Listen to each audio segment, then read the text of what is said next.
It's time for a special edition of the online dinner party, and glad to be here. Glad to be having this amazing conversation with amazing people, as we oftentimes do on the online dinner party. Had actually stepped outside earlier and was seeing that it was a lovely day. It's actually a little bit on the clear side and all along those lines. So it is definitely a good day, and maybe even a good day for some ice cream and all along those lines. Because I know that there are a number of places that you can get some great flavors, and there's one that's in the Raleigh area.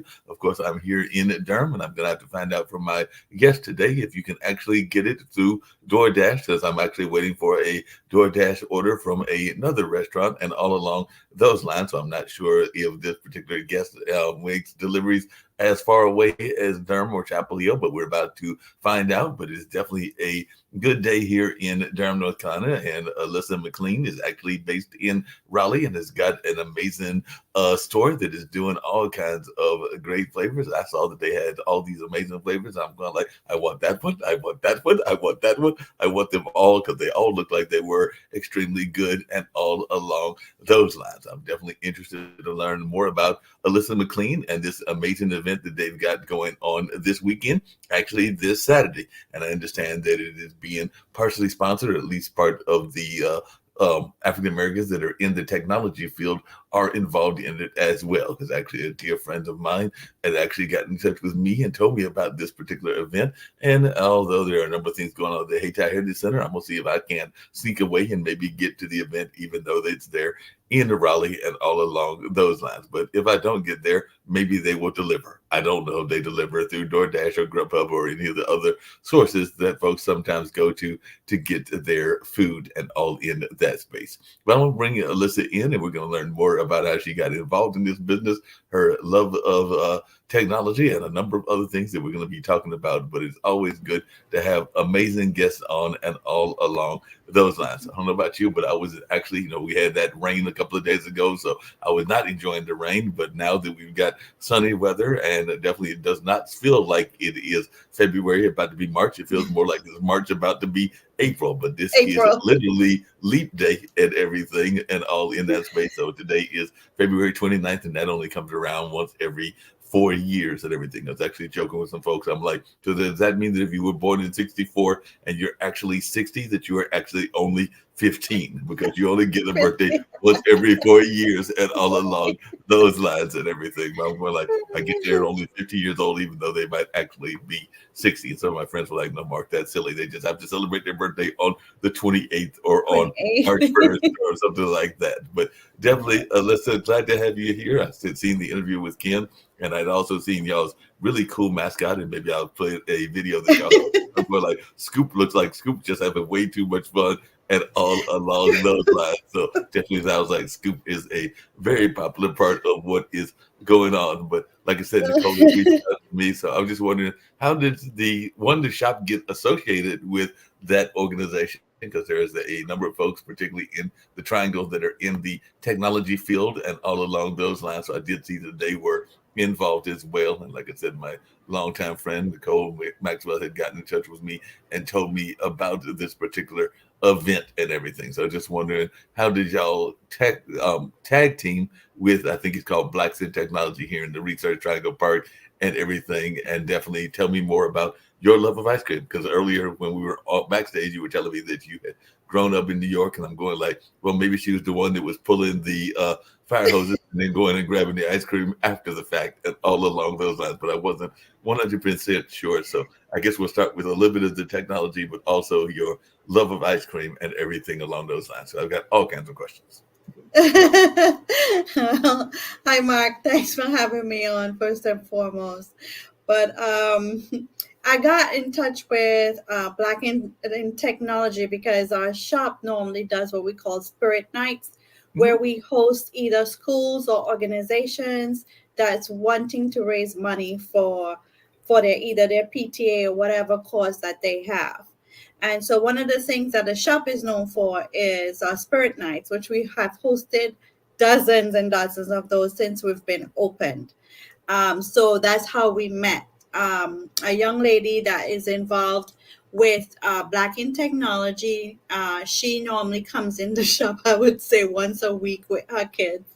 and with her daughter and her friend's daughter, and they always get ice cream. And so she knew of the Spirit Night, and she took it back to the, I guess, the board of Black in Technology, and that's how we became acquainted. They started to do events with us to raise funds, and they've done it several times with us. So that's how we became acquainted with each other. Oh wow, that's amazing and everything that y'all became acquainted that way and all of those lines. You mentioned that young lady that is getting the ice cream regularly and everything, and I am hearing an accent, but I was wondering when did you discover a love of ice cream, and are you a native person of America? Because I'm hearing an accent, and I know that it's probably from one of the African continents, but I'm not sure which one it is because I wasn't able to pick that up and all along those lines. But I just wondered a little bit about your own history and your own love of ice cream. So I was actually born in Trinidad, and so I came to New York at a very tender age, and I actually landed in Brooklyn through JFK. So my aunt lived in Brooklyn at the time. I have two aunts that live in Brooklyn, and they're still there. One of them is still there. So I actually came and I stayed with them because I left my family back in Trinidad, and I came to live with my aunt and completed school here. So I was in the East New York area, and it's so funny that we talk about ice cream. So um, I don't know if you growing up. I don't know what part of the country you grew up, but in East New York for the summer, all the kids would get on the front stoop and we'll be playing hopscotch and double dutch, and then here come the fire extinguisher would be gushing water, and here comes the ice cream truck with the familiar sound, and everybody would scamper upstairs for some money to buy ice cream cone or what have you. So I remember those days very well. But yes, No, I um, definitely remember those days well myself and everything. I actually was born here in Durham, North Carolina, but was raised in a little small town called Warrenton. And yes, even now that I'm back in Durham, I can tell you that even in this apartment complex, that I will not be surprised if later on this afternoon, even while we're doing this show, if the ice cream truck doesn't come by, because I know that I will sometimes hear that familiar sound of an ice cream so truck yeah, and all along those lines. And definitely I do remember as a kid loving to try to scrounge up some change and get the ice cream, mm-hmm, even if it was in a rural town, because the town I grew up in was very rural and all along those lines. But yeah, it doesn't yeah, matter. I think that ice cream truck story is a narrative that many people can relate to, whether they are from the country or from the city, like around Brooklyn and all along yeah. those lines. When did you decide? Because I know that there's you and there's a couple of other folks. I did mention Scoop, the mascot, earlier, but I did see a couple of pictures. So I do know that it is a team of folks that are involved with flavor and everything in that space. I was just wondering, at what point did you know that you wanted to start this kind of business, and how did you get involved in this business? Because it does seem like it is a partnership, and I'm not sure if it's you. And I think that there are other family members. It might even be a husband in the picture, and definitely I've seen some friends that are there as well. So I was just wondering how many It's folks are involved. Well, definitely. I mean, to run a business is almost like it takes a village to raise a child. So to run a business, I feel like it's the same way. It takes a village. But the Scoops is a customer. We met her when we first opened. The last 3 years, they've been coming in. Their family have been coming in, and we just got to know them really well. And she volunteered to be Scoops. So we've made some really, really good friendships, really great friendships over the last 3 years. Black in Technology is one, Scoops is and her family is one, and there's so many others. But for ice cream, for me, who doesn't love ice cream, right? And Right. so my journey actually started with my husband, now husband. Before, we were friends and we lived in Southport. Don't know if you're familiar with Southport area in North Mhm. Carolina. It's a little quaint town, past Wilmington, Right. a little past Wilmington and Leland. So I lived there for quite a number of years. I raised my kids there. before heading to Raleigh. So I was diagnosed with a brain tumor Oh, well. prior to coming to North Carolina to live. And I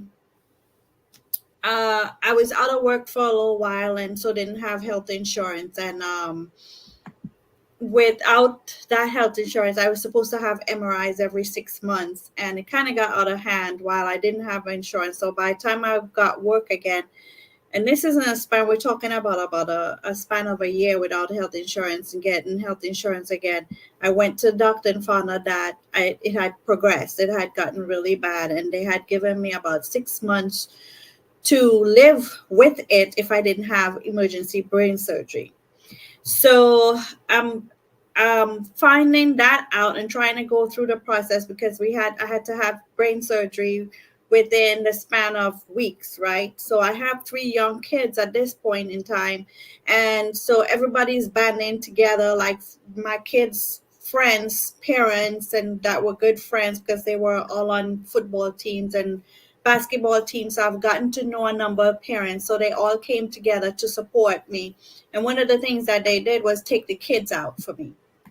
And so they would take them out, they would get ice cream. And then in Southport, there's a little shop right before the waterfront that everybody used to, like in the summer. That little shop is so busy.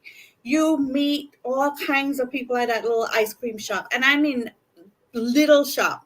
And you meet so many people, you make friends, you meet old friends, you just hang out, you laugh. And so that was the spot. And then there was a DQ on Oak Island, which is like 5 minutes from where we lived. And so we would go to there. That's how kind of ice cream played a role in all of this. And it was just really, we talked about it before. I even knew that I had to have emergency surgery. My husband back then, best friend, and he was like, "You need. This is something. It was an inspiration." And I love people, and we always talked about. He always like, "You need to look into this thing. Maybe you need to open another one because that's the only one." And we talked about it several times, but it just never happened.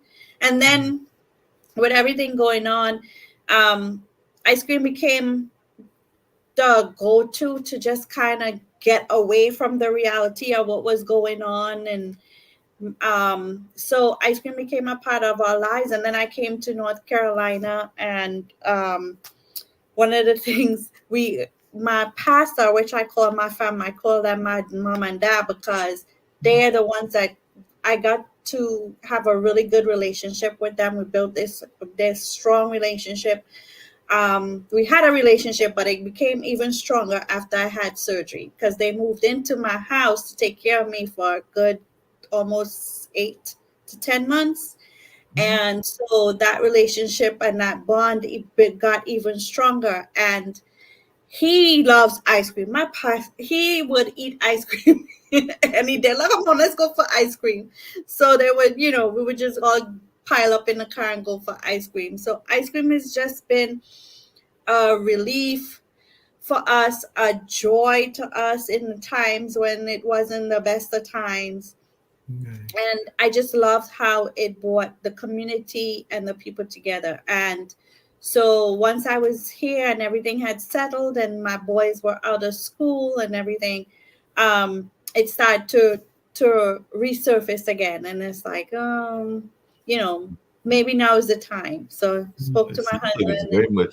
Sounds like it's very much the time, and it sounds like you're running it along with it. Sounds like you're having the support, and maybe he's a business partner as well that love a partnership with your husband and all along those lines and everything. But I do know that at least here in Durham, there are at least 3 or 4 very popular ice cream shops and all along those lines. So I was just wondering, is the market overcrowded? And if it's not overcrowded, how do you differentiate and make yourself separate? Because of course there are the big chains like the Baskin Robbins and things along those lines, but then I know here in Durham we've got Parlor and Loco and a couple of other ones. I think there's even Jenny's, which might be a chain as well. Yeah. I just wonder, how do you make it so that you can differentiate yourself and be successful? Because it does seem like y'all are very successful, and we do know that location is important. So y'all seem like y'all are in a great location and all along those lines. But I'm just wondering, how do you make it so that you have the kind of success that you are having in all along those lines? So when we first opened, we opened the end of COVID. I want to say towards the end of COVID in January of 2021, and it was very, very slow. And I actually had an influencer, and didn't know at the time that he's a very popular influencer now, but at the time he was just starting off. And they had just built a gas station right on top of the hill where we are. And he saw the ice cream shop, and he came in, and he's like, let's do something, he's like, let me help you do something to get this off the ground, because we were in March and it was super slow. And so he stepped in, and we started to put ideas together and everything. And one of the things that we came up with was, I don't know if you heard of them, but the Monster Shakes. Now, if you go online, you'll see pictures on the website of the shakes that we do. And we started offering these shakes in a glass jar, 16-ounce glass jar. And it was filled with different flavor milkshake. And then we would top it with crazy stuff like cheesecake and all these different things you can think. We made one with donuts, and then there was one with a pecan pie, and it was just outrageous and crazy. And he started posting them on my Facebook, on my social media, and people just went crazy. Within a matter of less than a week, we had so many people show up to the store. I have pictures of where people were standing online for 3 hours to get into the shop to get one of these things. And so that really gave us the jump start that we needed. And I know there's a lot of bigger chains like Brewster's and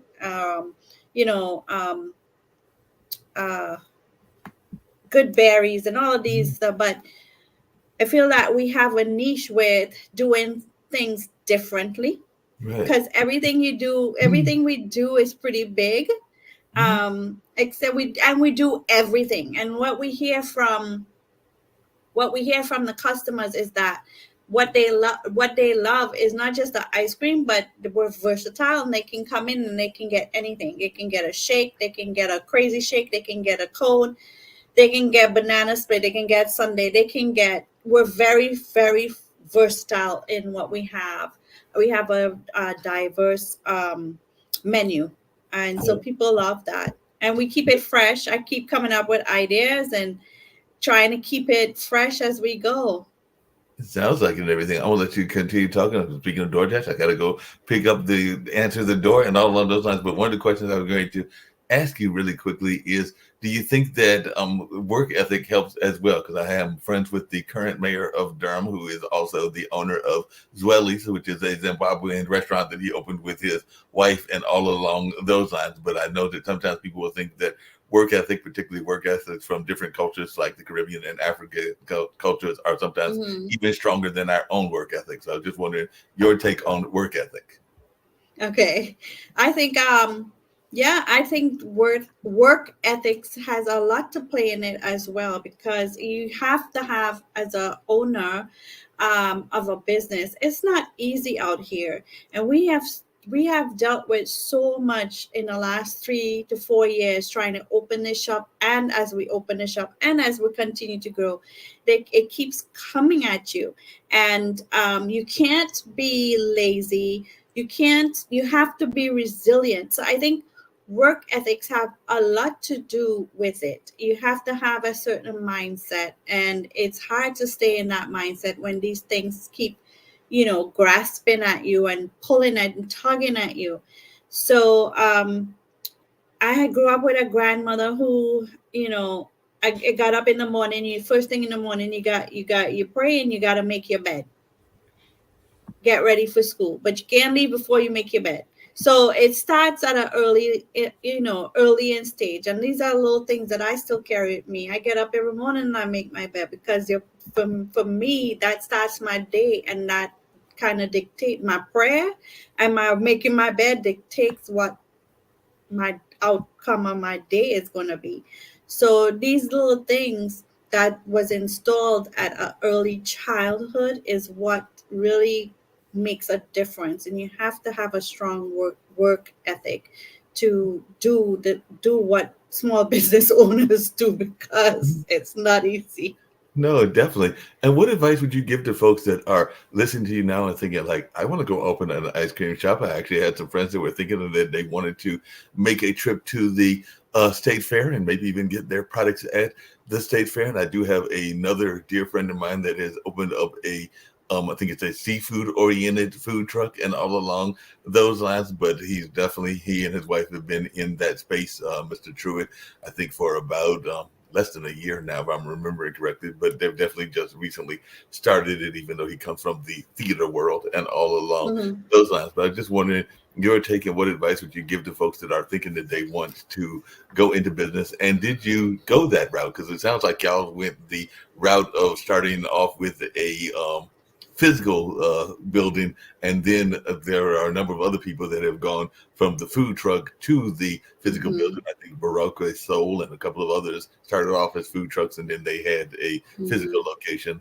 later on. I think even Only Burger did that as well. But I just wondered, was there ever a time that you had a food truck, or did you always start with the physical location first? Because I do know there have been some people that have started off with the food truck. And what advice would you give to folks that are thinking about going into business? Because they say that, from what I've heard, that the restaurant business and any food business is a very difficult business, and that the unfortunately the rate of failure can be very high, and you have to be very determined and everything. So I just wondered, what advice would you give to people?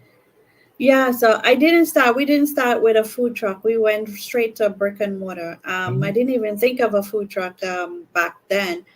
But I would say to anybody that's starting, it's, you see the glitz and the glamour. Oh, she's got a business. Oh, he owns his own business. But it is tough out there, and you have to be very resilient. One of the things that I have learned in the last 3 years is make sure that you have enough to save for a rainy day, because even now with us, it does get slow in the winter, and we have to come out of pocket. I mean, because it's not covering itself all the time. We're still, trying to get out of the red. So we have to come out of our personal money to cover and make sure that we can carry through for these months that it's not making the money on it for itself. So it's make sure you have a savings, make sure that you can get the funding that you need, the capital that you need to go through. Make sure that when you start making that money, that you're saving some of that money, because that is a big mistake I made early on. Was we did so well in the first year. We did really well in the first year, and I was paying cash for everything because I didn't want the debt. And so I was buying the ice cream cash. I was paying utility bills. I was doing everything cash. And then so that capital that we could have had if we had used credit card or what have you to carry us through, we could have saved some of that for capital. So I would say these are like really major things, make sure very major things. Very major things. Make sure you have stuff saved, capital, and all of that stuff. Build your business credit early. I didn't know about business credit. I was a year not knowing about business credit. You can't get capital. You have to be at least 3 years into business. Some people are requiring, because I've been trying to get capital for the last year now, and they keep telling you have to be at least 3 years and make a certain amount of money, and this all, so learn about business credit. Start, and once you have your LLC, start building building your business credit. Don't wait. So when you get into the business, you have already built these things up to help you with the capital that you need. And come in with a strong mind. Because it can break you. If you let it, it will.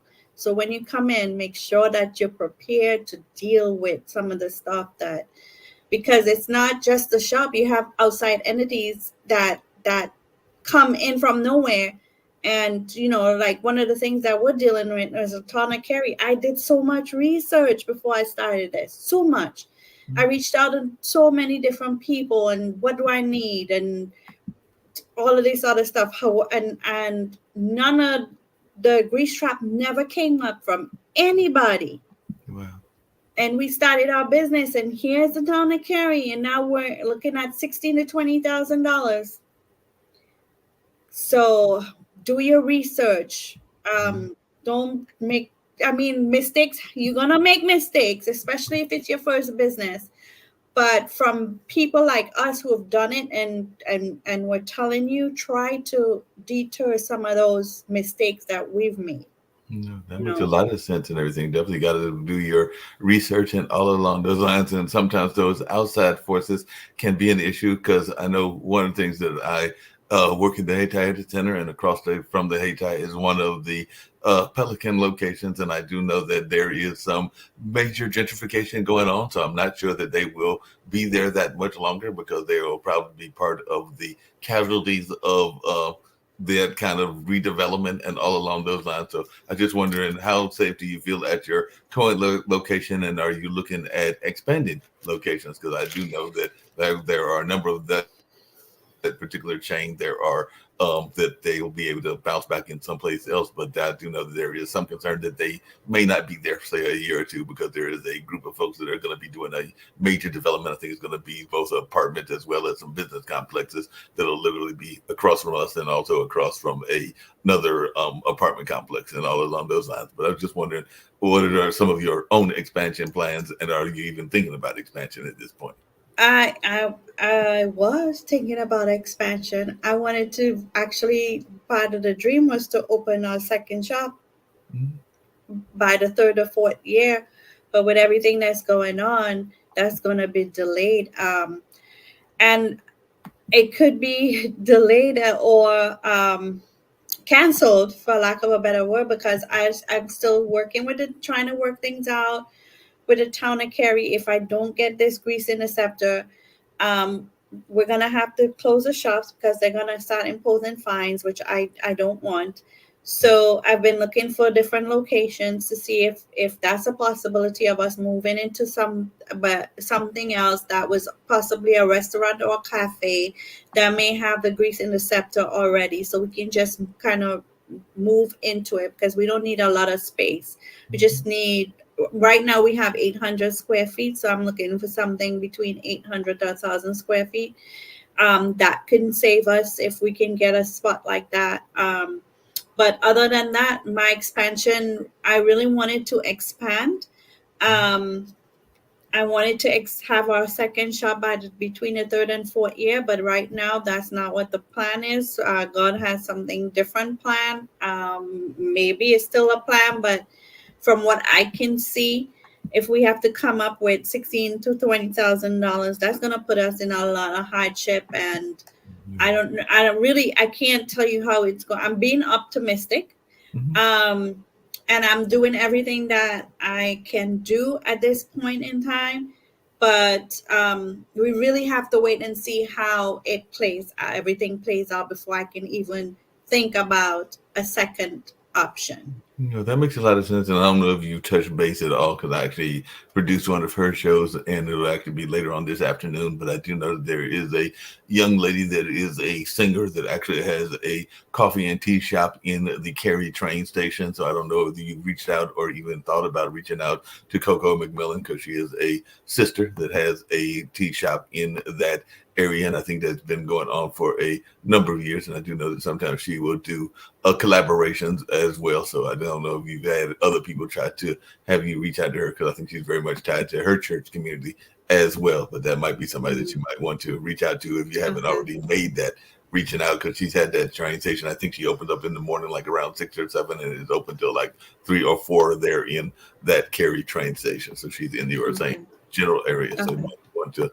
reach out to. I didn't know of it. I have reached out to ice cream shops though in the area, just to kind of see what they have. And so I've learned that the town of Apex doesn't require ice cream shops to have a grease interceptor.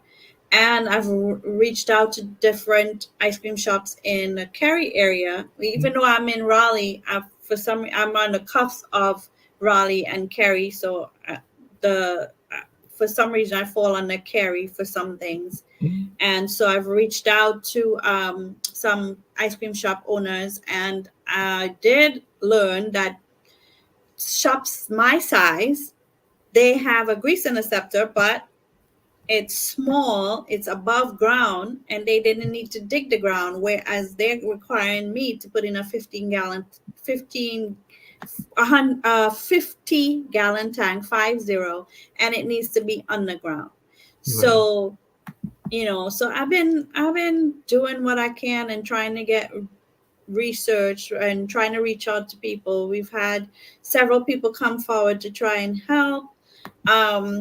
And so I'm just plugging along and trying to play it safe at the same time. You're definitely plugging along and definitely doing a great job in that space. I know that here, and I think he still has it because he actually came from that space of having gone through some hard times. I think he might have even had some criminal history and everything. But I was just wondering, have you ever connected with or attached yourself at all to another flavor that exists? Because while you are flavor ice creams, there is flavor desserts here in Durham, North Carolina. You actually know the people that are behind that. I know of him. We met right before I opened the shop.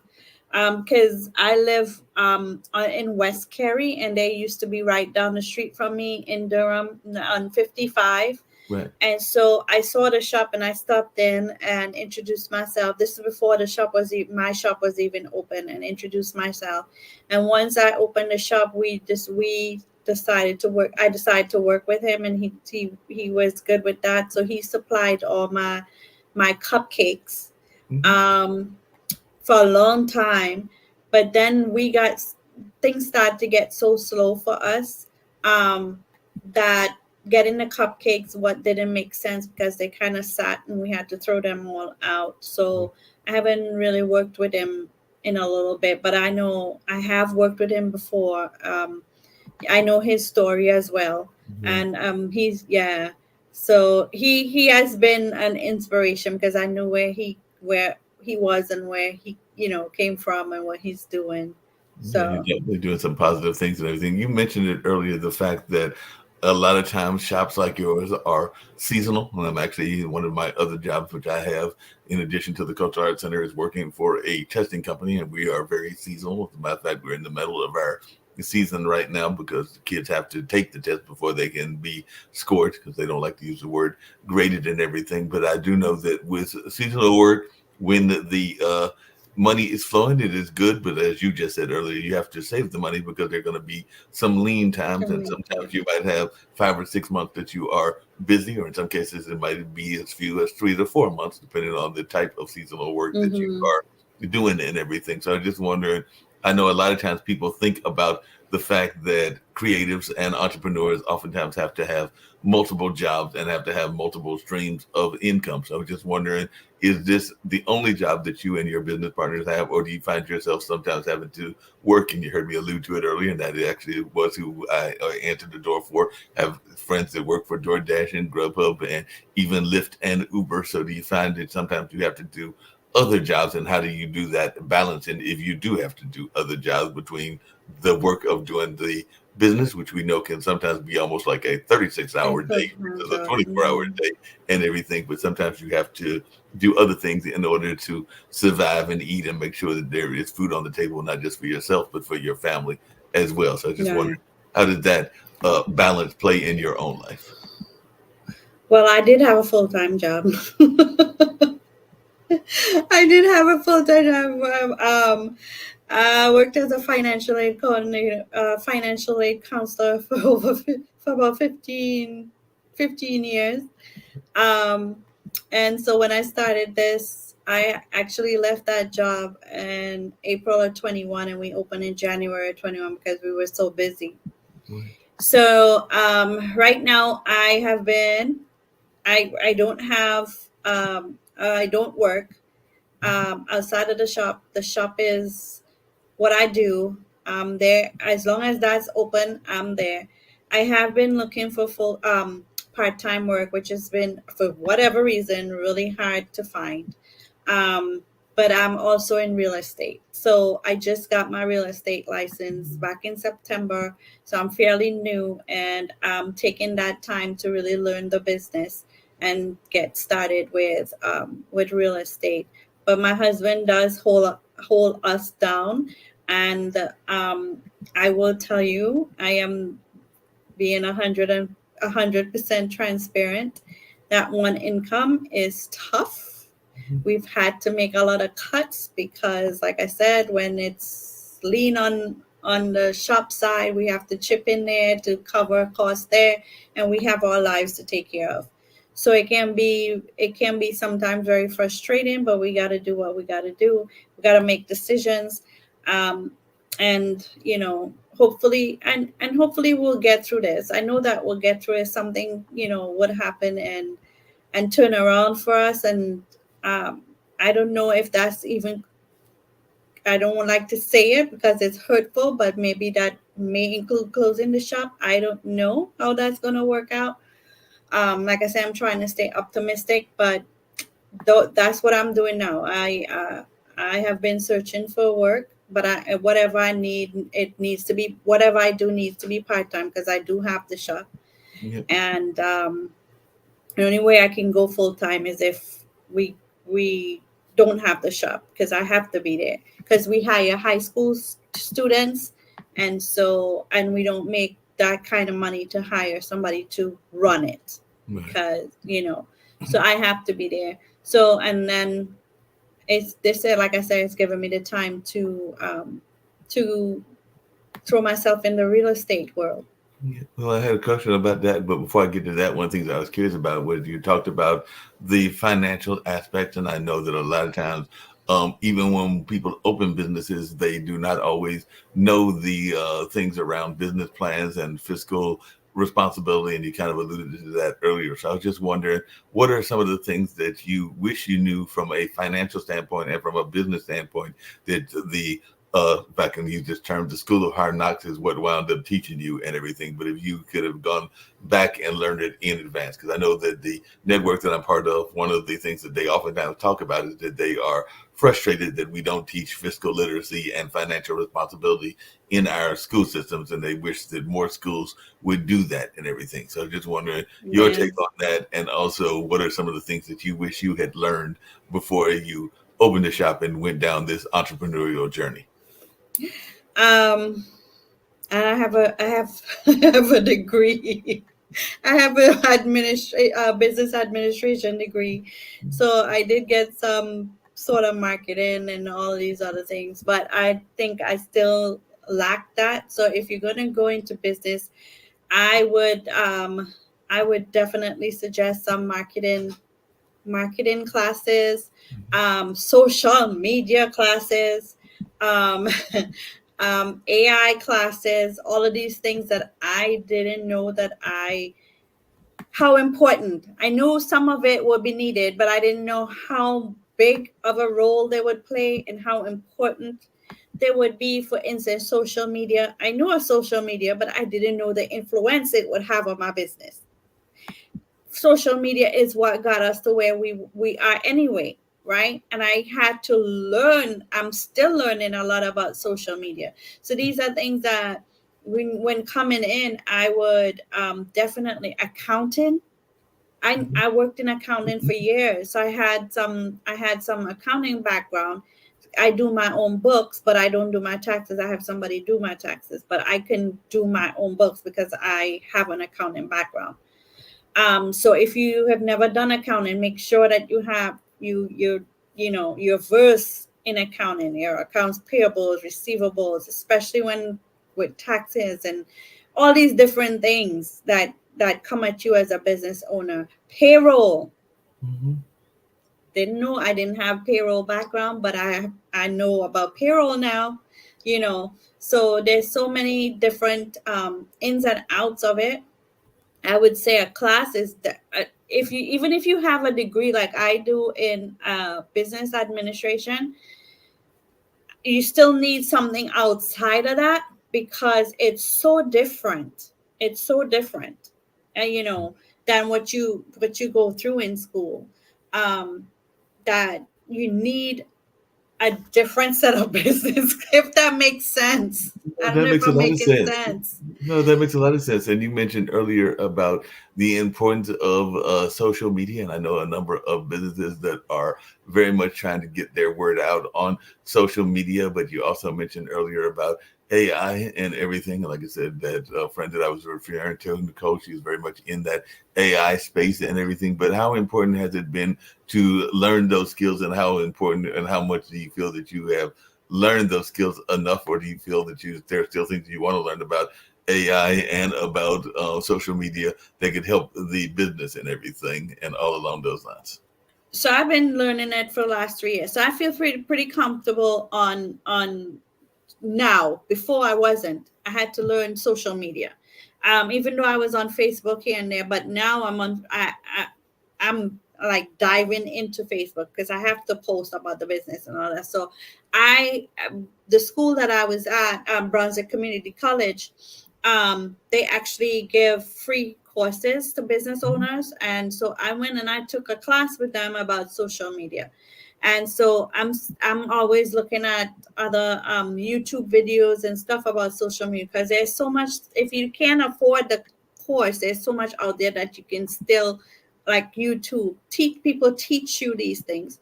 So there's ways to learn it, but it's a must. If you want to be a part of this game and own your own business, these are things that you must know.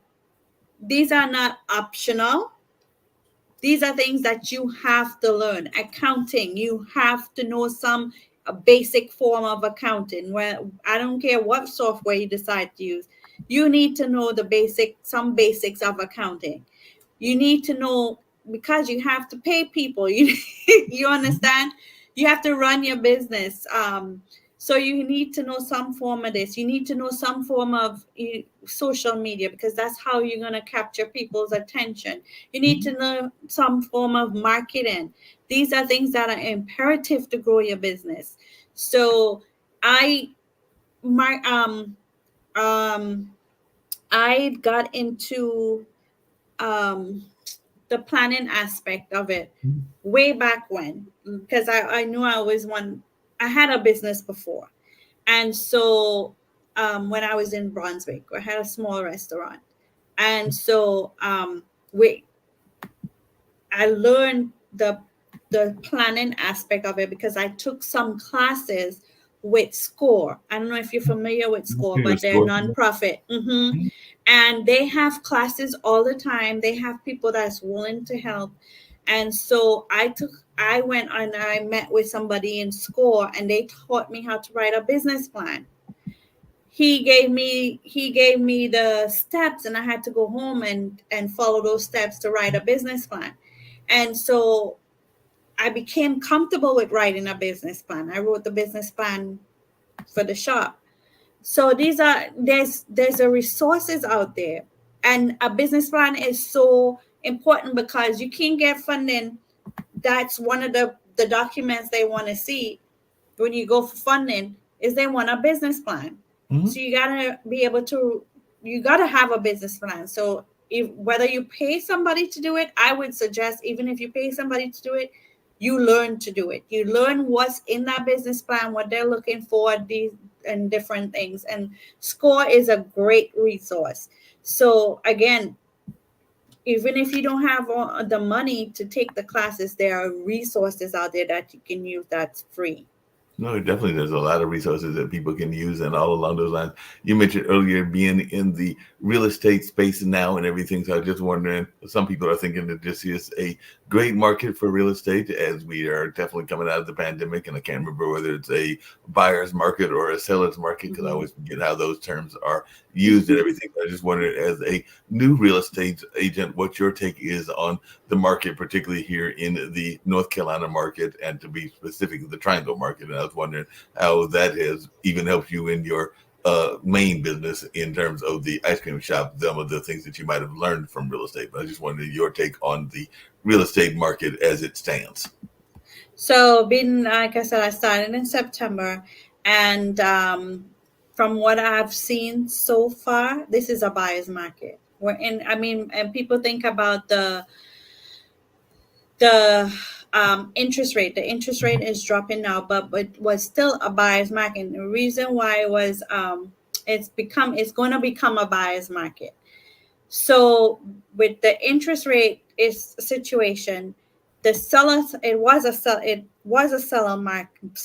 market, and the reason for that is the buyers weren't buying, and they're still not buying right now because of the interest rate. The interest rate is so high, nobody wants to buy right now.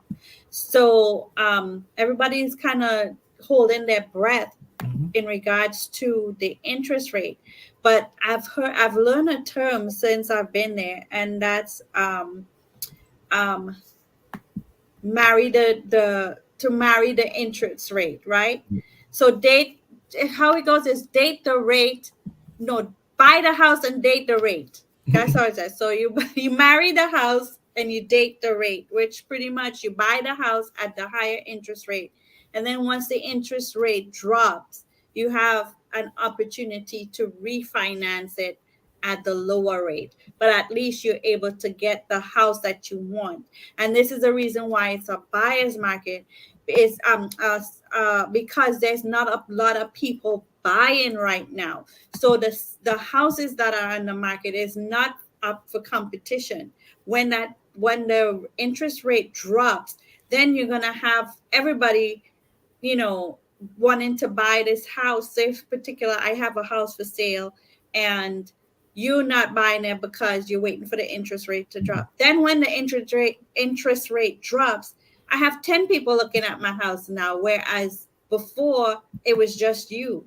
Wow. So it's gonna create a lot of competition, and what's gonna happen is the seller is now going to up the sale price to a higher cost, because now there's a lot of competition. So he's got more, he can get more for a house than now. So we have buyers right now dropping the prices of their house. I've shown several houses where I have one particular one in Wake Forest.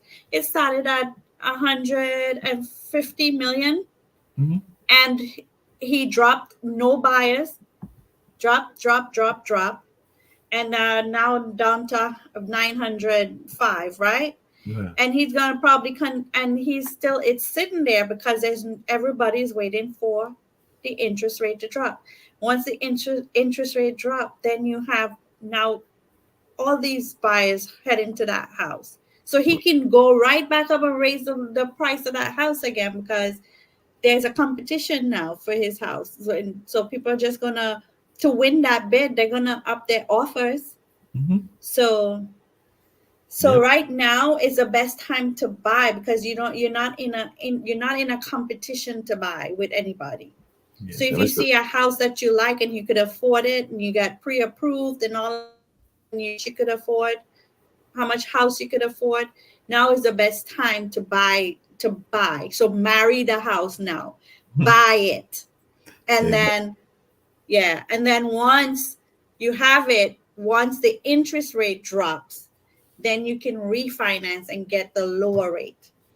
Yeah, that makes a lot of sense. So like you said, definitely get the house, and definitely sounds like it is a market that is a good market for those that are, sounds like, trying to buy the house versus trying to sell the house, and all along those lines. But that being said and everything, and we still got a few more minutes to go, I was just wondering, because one of the things that I talk about on a number of these online dinner parties and all along this line is this. Well, there are two things. One is the work-life balance, and we kind of alluded to that earlier, but with the family and with the kids, how do you balance the work and the life, and what advice do you give to folks? Because I know that sometimes people will feel that they need to take some time to have some meditation. You kind of alluded to that earlier with the prayer, or get out in nature, or do something away from work. And sometimes they like to do things, if they are a couple, in that shared space and do things together. I know that sometimes me and my mom and my brother and my nephews will get together on family outings, and we will play games. Sometimes we might get together and play a game called Spinners, which is basically dominoes, and all along those lines. So I'm just wondering, what do you do in terms of your work-life balance, and how do you find things to relax? Maybe you and your, because you mentioned one of the kids was into, you said football, but I know in a lot of the countries, football is actually known as soccer and everything along those lines. I'm not sure. I'm thinking that's the football that you were referring to and everything. It's So I just American wonder, football. American Well, football. yeah, they were in high school. My kids are all grown now. Right. Everybody's out of the house. I'm an empty nester. I have peace. And my kids, thank God, was never trouble kids. They never got into things that they, oops, I'm sorry. My, I'm so sorry. No, I can still hear you. It fell right out. They never got into crazy stuff to have me, being all worried and everything. But they're grown now. My baby is 24, going on 25 in a few days. So we're empty nesters. My time is in the morning. Everybody kind of knows that. So when I wake up in the morning, that's prayer time, meditation time, whatever you want to call it. That's my time. I wake up and I like to spend time with God. I want to just take that time to thank Him for everything that's going on, everything that He's done, everything that He's about to do, and also take some time to listen to what He is requiring of me, the path that He might have for me, that kind of thing. So in the morning, that's my time. That's the time I take for myself, the morning. And then once I get out of the bed and I make the bed, I hit the ground running with whatever the day has. Like today has been an easy day. Right. Normally it's not No, I normally understand. it's not that easy. It's good to Today have has those been, easy days. I know that I need those every once in a while, those days of contemplation and relaxing, because I'm oftentimes busy with a number of things myself as well. So I can relate to what you're talking about when you get those kind of skate days or along those lines. But one of the things that I also talk about on this show, and have talked about with a number of guests, and I would love to hear about it, but um, sometimes we can be our own worst enemy. So there's this whole notion of the imposter syndrome, is what some people call it. A lot of people would call it the inner critic. But it sounds like you have a very supportive network. But I'm sure that there were people, even when you told them that you wanted to run an ice cream shop, that were trying to be the negative Nellies and all along those lines. And I'm sure that even your inner conversation might have been telling you the reasons that you shouldn't do it. Because I know that whether it has been in my business life, because there have been jobs that I have not applied for because I was too busy talking to myself as to why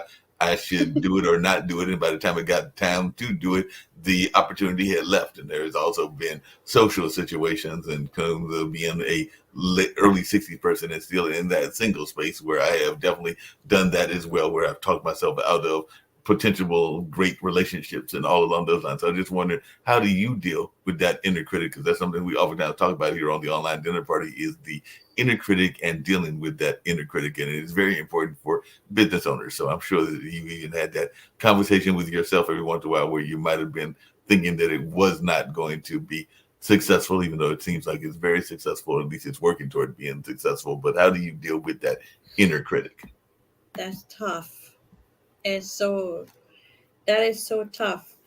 I am a person that um, I internalize. Mhm.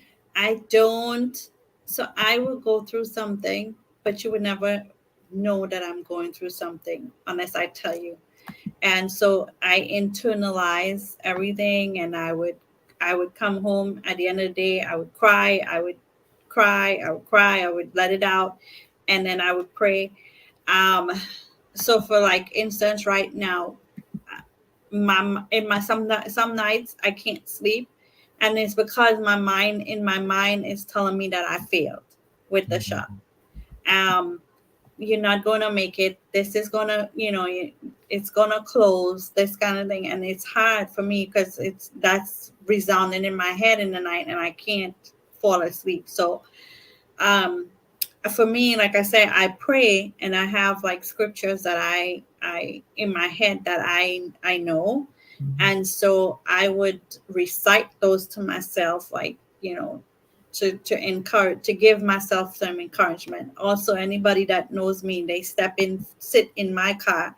I keep my car playing gospel music, and that's because it keeps me in a space. It keeps me positive, in a positive space. It keeps me in a space where I can say thank you, God. Um, it keeps me it helps me stay in commune with Him throughout the day. That's one of the reasons why I've done it, and I do it, and I've been doing this for years because I try to stay very positive. The other night I broke down so bad, and you're gonna have days like this that I broke down so bad that the lady that I've been working with from Black in Technology, now she's been telling me for months, she's like, you're not in this alone. Right. She's like, I'm here with you. She's like, if you need to ever call me, call me. She's like, I am here for you. But again, I'm that type of person. I don't like to share our personal business, which I feel is personal. I internalize. I don't want to burden you with my burdens, that kind of thing. But then I had to remember when she approached me about the organization doing the fundraiser. Somebody else told me while I was talking, you need to drop that pride. And I was like, because I consider myself a person that doesn't have pride, but I guess everybody's got a little bit of pride in them. And that person specifically came out and he said, you need to drop your pride. Let go of your pride and let somebody help you. And so I had to come home and then I started to pray and I literally know I heard God say to me, I created you for community. The very thing that you're trying to create with the ice cream shop is what I created you guys to be. I didn't create you to be alone. I created you to be with people. So let people come in and let people help. So I think for me is having people that can give me sound advice. My husband he's like a drill master. I'm not gonna lie. He is not. Sometimes for me as a female, I want some empathy. And he is there to listen. He's there to listen. But I don't feel like I get empathy from him enough. So he plays his part in providing. He's a great provider for our family. He does that. He listens. He gives me what he thinks his opinion is. And then he goes, again, that's just my opinion, but you got to make, the final decision, whatever. So I have him to hold me up on that end with that kind of thing. And then I have people like T, who is with the Black in Tech, right, who is there to give me the empathy and sensitivity that I need, because as women, we need some sensitivity.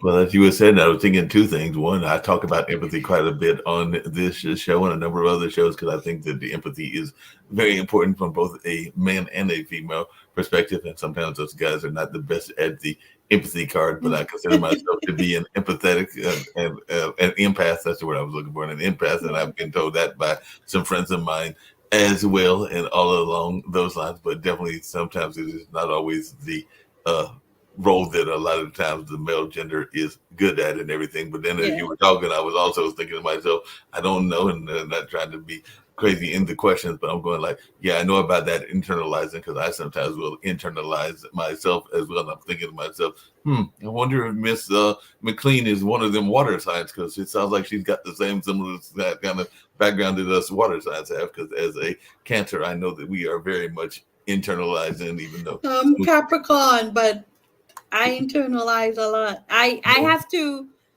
Capricorn, but in my mind, say for instance, you ask me something, you say something to me that I don't like. No, I won't just come out at you. I won't come back at you. What I do and I have learned to do is to step back, take Mhm. a step back, and process in my head before I come to you. That might be a day, that might be a week, but Mhm. I have to take that time within me to process, because I am a person that doesn't like conflict.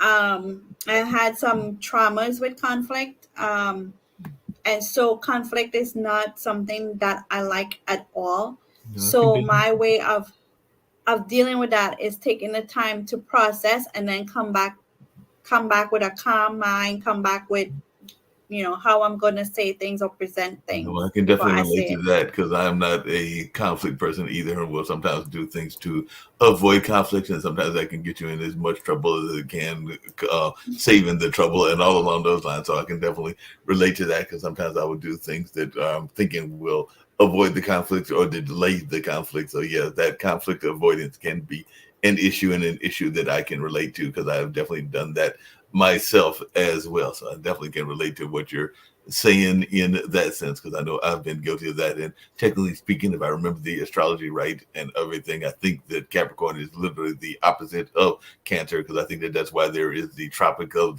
of Capricorn and the Tropic of Cancer if you go by actual geography and things along those lines. So yeah, I think that even astrologically they're supposed to be like opposites, but that kind of Opposite.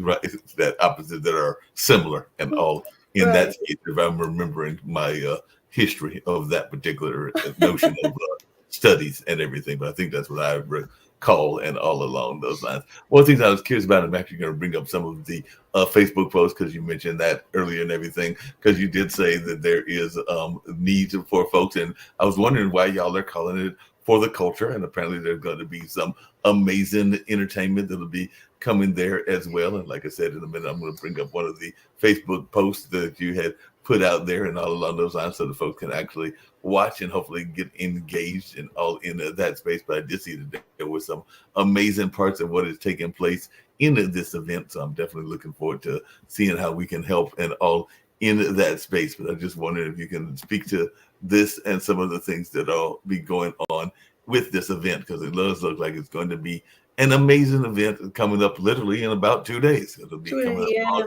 on Saturday and everything. We're really hoping and praying that we have a good turnout. I mean, we really market this piece. The For the Culture was the name that Back in Technology wanted to give this, because I'm a black owned business, and it was the month of February, even though this fell into March. Right. But they are a black organization, me being a black business in the month of February, History Month. I believe that's the reason for the culture, the name For the Culture. And of course, it's a fundraiser to help raise funds for the shop.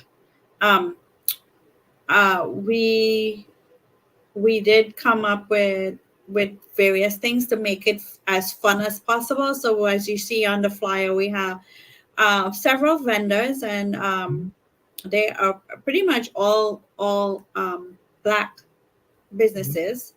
The only one on there is Daniel's Floral Shop, and Daniel's Floral Shop is right on the side of me. She's my neighbor, really nice, really nice lady. They've been there for many years. So she's actually been a part of it because she's wanted to help.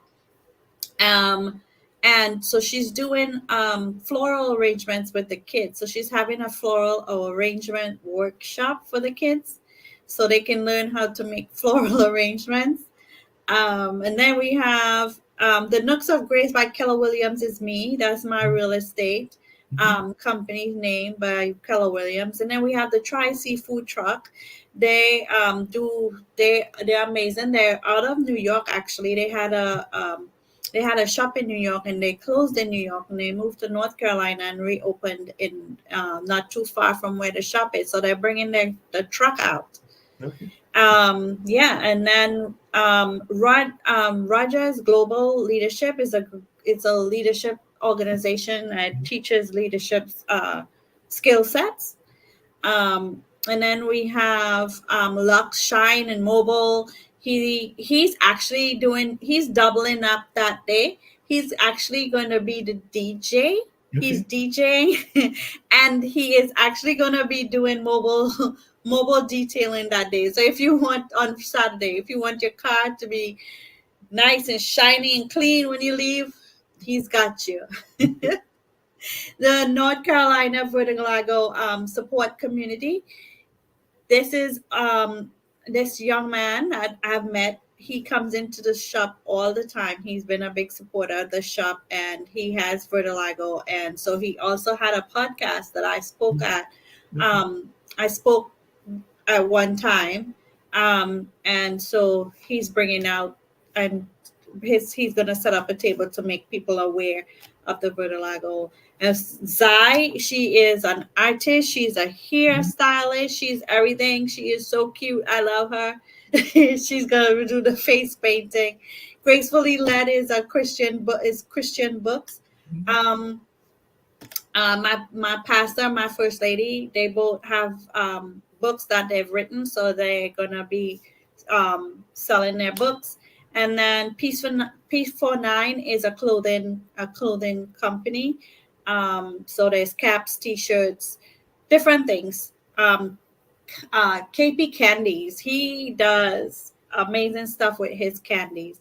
Actually, one of the Monster Shake, we're gonna be doing 3 Monster Shakes on Saturday, and one of the Monster Shake is a surprise shake with one of his product on it.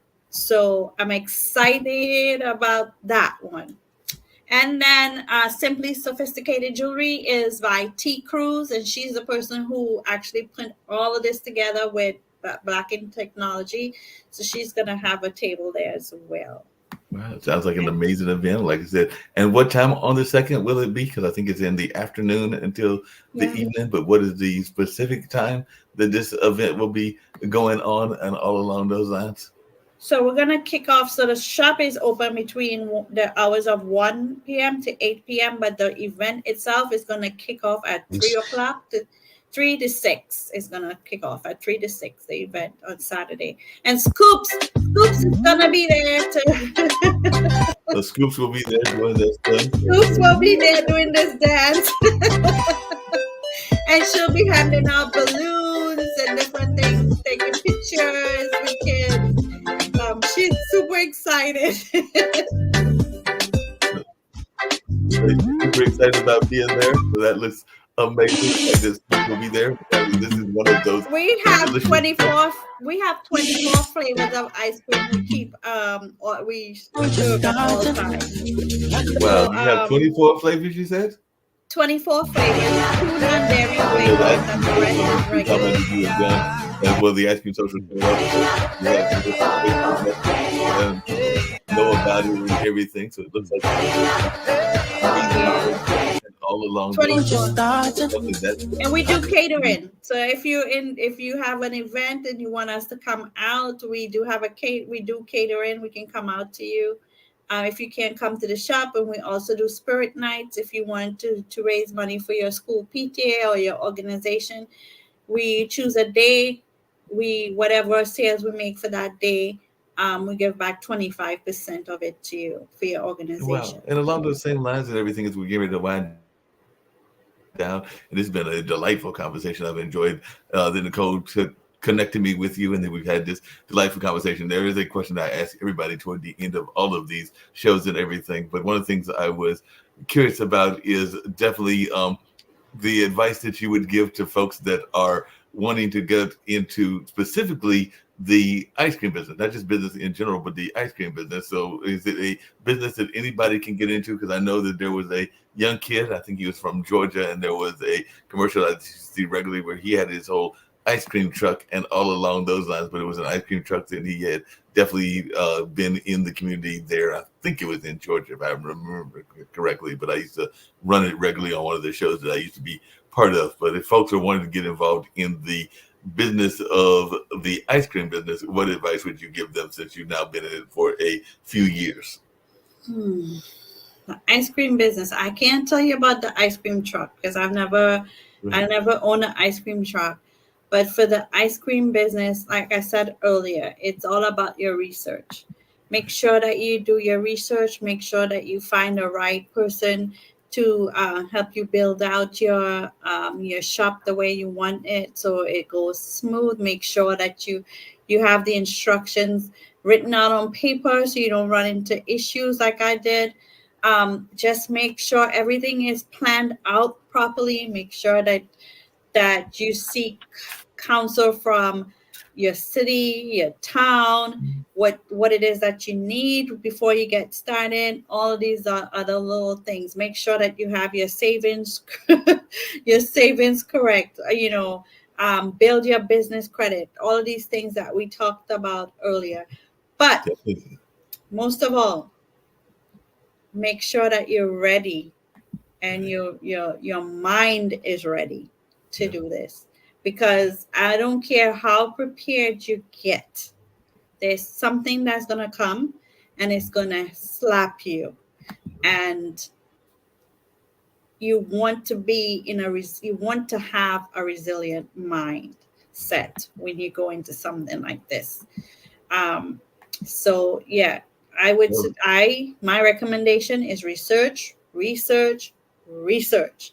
And then when you're ready and you put it all together, you're coming in with a mindset. It's not all gonna be peaches and cream. You're right. gonna have some thorns and stuff along the way, but it's Yeah, your that makes a mindset. lot of sense. What's one of, because I know that there used to be a pizza establishment here in Durham, I forgot the name of it, but they had unusual pizza toppings and all along those lines. So I was just wondering, what is one of the most unusual requests that you have had for a flavor of ice cream? Because I want to say that this pizza shop, which is not around anymore, there might have been even an alligator type pizza that they were part of and all in that space. But I'm just wondering what it is one of the most unusual request you have had that somebody has wanted? Because you mentioned the 23 flavors, and I think a lot of them are the basic flavors: chocolate, banana, pineapple, vanilla, a number of the other basic ones. But I'm thinking that people might have unusual requests as well. So I just wondering, since we can have a multitude of flavors, if there has ever been an unusual request you've gotten or a flavor that you are hoping to develop at some point that it might be shocking people later on and everything. So I just wondering, one, an unusual request, and two, if there's any new flavor that you are hoping to develop at some point. So right now we get our ice cream. We actually don't make our own ice cream. Our ice cream comes from Wisconsin, and Okay. it's so super super good. But they keep coming up with new ideas because we give them ideas, and then they play with it, and then they decide what to come up with. But um and at the shop right now we have some very unique named and flavored ice cream. And people love these, and we can't get rid of them because we sell so much of it. And one of them is called Exhausted Parent. It's actually coffee, bourbon spiked espresso ice cream, and that's our one of our top sellers. And then we have one that called the beep just got serious, and that's all salted cashew, salted fudge, salted caramel. um it's so good.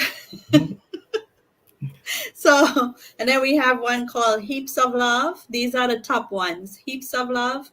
And that's got everything in it from Oreo. It's got Oreo, it's got cookie dough, it's got caramel, chocolate, you name it. It's got everything in there. I'm giving you the top ones. Munchie Madness, it's got everything in there as well. M&Ms, cookie dough, all of that stuff. Kitty Kitty Bang Bang. It's it's Oreo with raspberry swirls with cheesecake. And then there's Zanzibar. So those are like Zanzibar chocolate. It's really, really dark and rich, and it tastes pretty much like a chocolate, real rich chocolate brownie. And Oh, so those are, oh, and Fat Elvis. We got Fat Elvis. Fat Elvis is banana flavored with chocolate chips and peanut butter. So Well, Those are the top those ones. all sound very delicious. I had actually gone to a popular restaurant chain yesterday and actually gotten a shake because they are definitely open late night. And I can even go ahead and say the name, but I had gone to Cookout and actually got a banana pineapple shake. And I was actually telling my one of my cohorts that I was actually enjoying it. Might have to go and get another one later on today. But I'm actually thinking your Uh, flavors are actually uh, better you and have to everything. come try one of ours. That's We okay. have special we have specialty shakes too. We have banana pineapple, we have pina colada, we have strawberry chocolate. You gotta come try one of ours. I want to come and try one of y'all. It sounds very good and everything. As I said earlier, still in that single space. Who knows? There might even be some aphrodisiac types of ice cream that I can get there as well. But who knows if they exist or not? But I don't know whether that is even a possibility and all along those lines. But who knows what happens? Because I do know people are sometimes attracted to chocolate and other sweets as well. And just the flavors were sounding very delicious to me and everything. Because I was going like, those sound very delicious and very kind of relief. It definitely, as we are about to head into the summer months, even though right now, like I said earlier, winter is feeling like summer, Yeah, almost at least feeling summer. like spring and all along those lines. So I think we got up to the 60s or 70s today, and I think it's supposed to be this way for another week, even though there might be another cold blast. And I'm glad that you are getting some of your material from Wisconsin, because like I said, I'm a native born North Carolinian, but when I went to school and I went there for 4.5 years, that was to Milwaukee, because Marquette is actually in Milwaukee, Wisconsin. So Mm, I definitely have a affinity and a love for Wisconsin in that sense, since it gave me my college education. So even though I've not been mm. back, because it's also very cold, and even though I'm Yes. fan, I'm a fan of the Milwaukee Brewers and a fan of some other teams that are up in that general area. I'm even hoping that Doc Rivers can do well with the Bucks since he is the coach. But he came in midseason and he has not been doing that well, even though he's on I think a 2-game winning streak. So hopefully that winning streak can go and he can carry them into a championship and get Right. his second championship. But I'm going like, yeah, I don't know, because even when life events happens like births and deaths, I've not exactly been rushing to get back, even though there's an amazing music festival, Summerfest, that takes place in Milwaukee as well. So one of these days, Okay. I might get back there, but I haven't got back there as of yet. You heard me earlier mention the festivals. I was just wondering, have you looked into the festival market as a place to bring your products to and everything? Because I do know that it's like Centerfest has had some of the popcorn makers, and I think they've had some of the lemonade, and I want to say some of the ice cream folks, and of course there is the Art Explosion there in Raleigh. There's the Bluegrass Festival coming up, and as you heard me say earlier, I know some people that are involved and trying to get Yeah. their product in the state fair and a number of other type of things. So I just wondered, had you looked at that possibility, and is there any possibility of that taking place? Yeah, I've been looking at that and would love to get into some of these festivals, but I don't have the means to do that right now because you have to have certain setup. The city is gonna check. You have to be in compliance, and so the setup that you would need, I don't have that right now. So like when we do catering, we go into places, we have running, we get water and all of that. When you go to these places, I don't have running water and stuff that I need. So I just have to make sure that I have the right setup. And again, right now trying to deal with this big expense. Right. Um, yeah, I gotta get through this and know where we're going and all of that before I can even So you can even think put about it. make Yeah. that kind of decision. Yeah. And So, that makes a but lot of I've sense. thought about it. Hmm. Yeah.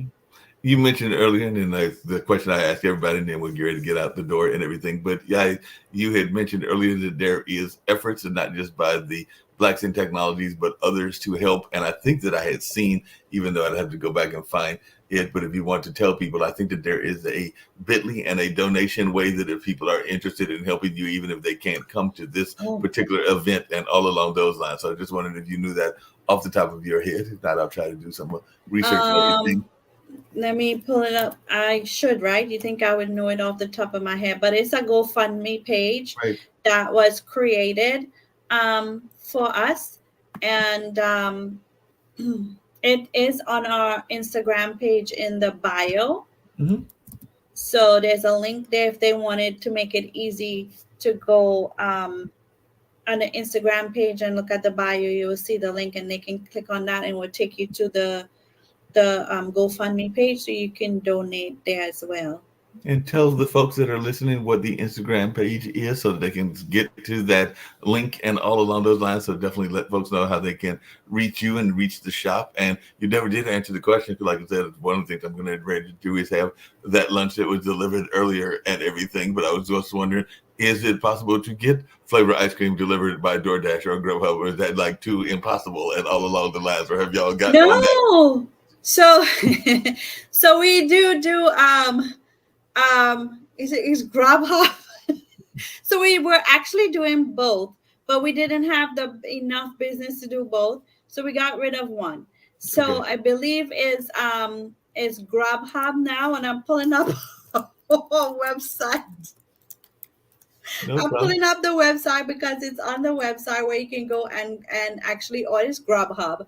Okay, You can go. There's a link on the website says order with Grubhub, and you can order with Grubhub, and we would have. But because it's ice cream, um, we have to be careful because if we go too far out, some of these guys don't have the cold bags and stuff right, like they need to, and we don't want you to get melted ice cream. right, So we do it. We can deliver it. I think it's 15 minutes right. from the shop. If you live within 15 minutes on the shop, I think that's how we set it up. But you can order your anything from Grubhub through Grubhub. Okay. Yeah, we do. And so the handle you can find us at Flavors Ice Cream Mhm. underscore Carry. That's for the Instagram. And like I said, the GoFundMe link is right in our bio, so you can click on that. Or if you don't see it or have any issues, you can send me a message. I'm very good with answering the messages that comes through on Instagram or Facebook. And then Grubhub, you can click on our website. You can go to our website, which is flavorsicecream.net, Mhm. and there is a tab there that you can order through Grubhub. Okay, so I'll definitely keep that in mind about within 15 minutes because definitely Durham is further than 15 minutes away. Either that or I might have to call my drivers and tell them they need to get one of them back so they can be delivered in the frozen variation and all along those lines and everything.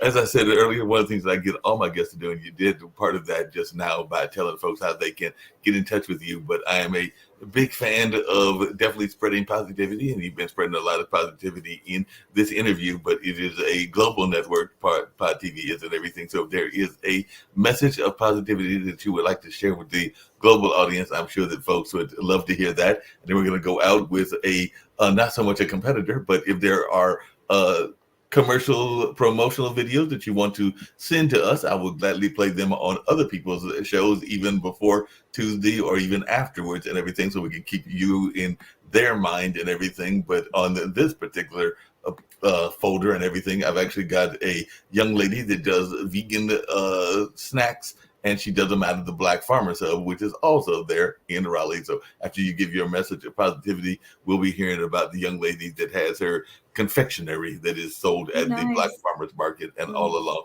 those lines. But if there are videos and things that you want to email me, we can do something similar to for you on other shows as well. But definitely any message of positivity. And like I said, Miss Elisa, I have thoroughly enjoyed our conversation. I would love to have you come back on at a later time or another time, even after the event, just to let folks Mhm. know anything that I can do to help get the word out there and to help you in any way I can. I will gladly do that, including trying to find some way to get some of my friends to get to Raleigh, since I'm one of those people that gets around by mass transit. But I'll have to talk to some of my friends into maybe grab it over there so that we can get some of that delicious ice cream, or they can at least bring it to me by bringing the right bags. And Right. definitely we'll see what we can do. But I have thoroughly enjoyed the conversation and look forward to having you back in the not too distant future.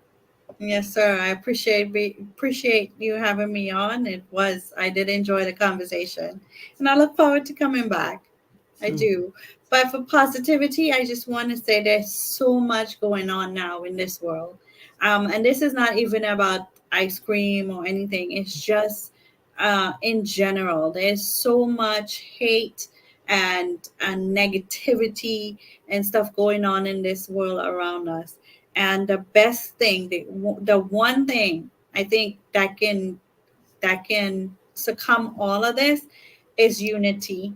unity and community. When we could come together as a community, like we're doing now, we're seeing Black on Black, like Black in Technology is helping my business. When we can come together as a community, a Black community, we can grow, we can thrive, we can flourish. And I think that is the one thing that we as a Black society sometimes fail to realize, and we don't come together like we need to. Everybody else supports their own culture. We need to start focusing on who we are. And I know there's a what's the word I'm looking for? People are realizing that more and more, but we need to, the ones that, that's older or whatever, and we see it more, we need to really drill it into our younger generation. Unity and community. We need to be able to stand together, and this is how we will succumb, and this is how we will grow, and this is how we will flourish as a community. Yeah, no doubt about that. And as you were speaking, I was actually thinking that I'll also have to put you in touch with my younger brother, because they do some stuff to help the community as well. But my younger brother is one of the 2 founders and co-presidents of the Bull City Slingers, which is a slingshot group, or as I like to call them, the Batmobile car. So you sometimes see them driving around Raleigh and Durham and all along those lines. But my brother Malik Lee, along with his friend Archie, and all in that space, are 2 of the co-founders. And I know that they've done some efforts to help different organizations. They actually help one of the communities here in Durham during Thanksgiving by providing Thanksgiving food. And they definitely did something. I think they teamed up with Shirley Caesar's church around Christmas. And definitely worked with other organizations. And I think matter of fact, I know some of the members are out of Raleigh, because it is definitely definitely a triangle base, but it might even be statewide that they have riders from. So there are a number of these organizations, because I know there's the Bull City Riders, which I think is the motorcycle group, and then there is. Oh my gosh! I was just gonna ask you if they knew of any Black motorcycle riders club, because if we can get I know it's like 2-day notice, but if we can get. The kids will love that. And not even the kids, the guys will love that. I'm going to check with my brother and all along those lines, because like I said, I know that he knows the Bull City Riders, I think, still exists. And I know that their email is out there in the public lane. And I might know some of those riders. There is the Bull City Horse Group, and I can't think of their names. I think there's the Trail Riders or something like that. And then there is my brother's Slingshot Club. And I do know that they go to events regularly, so I'll send him an email, or I might even just give him a call and see if there's any possibility that they can drive by in the car to this social and all along that line, because I do know that they regularly go to events, and they've gone to some in Raleigh, and there have definitely been some events that they have been part of, and they're also friends with some of the regular bicycles also, so that I know some of those. Yeah, just something fun. I mean, for the kids, and I mean, it will be fun for me too, but whatever they can do. I know it's 2 days notice, but if they can, we would appreciate it. I would definitely reach out to them and see what their flexibility is, and if there's any possibility that they can do that. Can't make any promises, because I don't like to make promises for others and everything. But I can definitely reach out and ask them, and I will gladly do that with no problem at all and everything. But as we head out the door, I'm gonna get you and the listeners get a little bit hungry, because like I said, every time I see this commercial, and the food I got is a salad this time, but I am not a vegan by any measure, because I do love my chicken and fish and other meat products and all along those lines. But every time that I see this vegan commercial, I sit there going like, that might not convert me, but it's definitely making me hungry, because it all looks delicious, even though this is a strictly vegan dessert. And like I said, you'll see the company, and I can't remember the lady's name off the top of my head, but it is mentioned in this particular commercial. And like I said, if there are similar things that you want to send me off that email that I gave you, we'll gladly play them on some of the other shows that I do as well. But let's check out what she's all about, and then get on out the door. All right. Hi, my name is Maria Jones, baker and owner of Very Vegan, a premier mobile bakery specializing in putting a plant-based spin on some of your favorite desserts. Inspired by my own personal experience with my journey with healthier eating habits, I was determined to make comparable items with desirable textures and great taste. We're always experimenting with different flavor profiles and expanding our menu. I enjoy my creative license as well as imparting ideas and requests from my customers. It makes for new and exciting items. Some of our customer faves are the specialty cheesecakes such as the banana pudding with homemade vegan vanilla wafers, strawberry crunch, honey bun, fruity pebbles, peach cobbler, and many others. We also offer moist, rich cupcakes, delectable cookies, decadent brownies, and scrumptious pound cake. Discover how amazingly delicious vegan can be. I am available for orders, or you can purchase my items exclusively at the Black Farmers Hub.